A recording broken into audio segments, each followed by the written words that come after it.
షూషాను కోటలో కన్యకలు అనేక మంది ఉన్నారు. కన్యకలు ఉన్నారా? మీ బైబిల్లో ఉంది అట్లా. కన్యకలు అనేక మంది ఉన్నారు.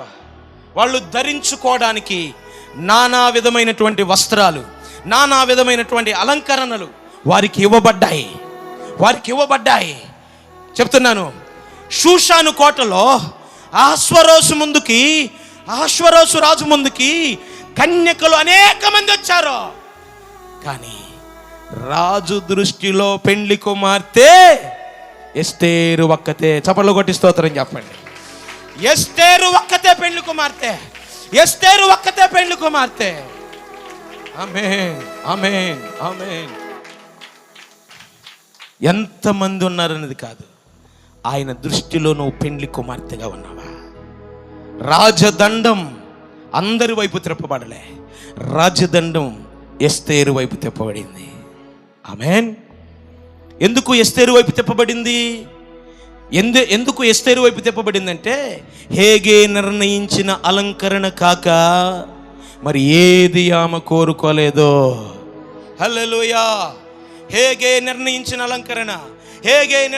అలంకరణ అనగా ఈ వాక్యములోనిది కాక, చెప్పండి, ఈ వాక్యములోనిది కాక మరి ఏమీ కోరుకోలేదు. చప్పట్లు కొట్టి స్తోత్రం చెప్పండి. ఆమేన్. అందుకే పెండ్లి కుమార్తెగా సిద్ధపడింది. రాజదండం ఎస్తేరు వైపు తిప్పబడింది. ఇంకో మాట చెప్పనా, ఆమె పెండ్లి కుమార్తెగా సిద్ధపడడానికి ఆమె విధేయత దేవుడు చూశాడు. రాజు ఏం చూశాడు? చెప్పండి, ఏం చూశాడు? విధేయత చూశాడు. ఈరోజు గదిలో నుండి నువ్వు పెండ్లి కుమార్తెగా సిద్ధపడాలి. అంతఃపురంలో నుంచి ప్రభు ఆఖరిగా ముగింపు మాటలు చెప్తున్నాను నేను. యేసు రాజులకు రాజుగా రాబోతున్నాడు. బిడ్డ, ఇంకెంతో సమయం లేదు. మన ప్రాణం పోవటానికి, యేసు రావటానికి సమయం ఎంతో సమయం లేదు. ఆయన గుమ్మము దగ్గరే ఉన్నాడు. మీ జ్ఞాపకం చేస్తున్నాను, సునామీలు వస్తున్నాయి, భూకంపాలు వస్తున్నాయి, కరువులు వస్తున్నాయి, అత్యాచారాలు, మానభంగాలు, హత్యలు. మునిపెప్పుడైనా విన్నారా?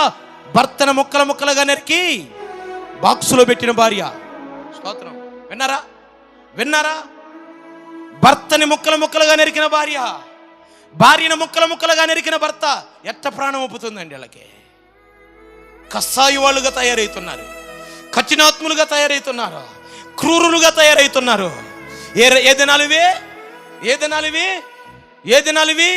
లోతు దినాల్లో జరిగినట్టుగా జరుగుతుంది, నోవాహు దినాల్లో జరిగినట్టుగా జరుగుతుంది. జాగ్రత్త బిడ్డ, జాగ్రత్త. ఇవి ప్రభు రాకడ దినాలు.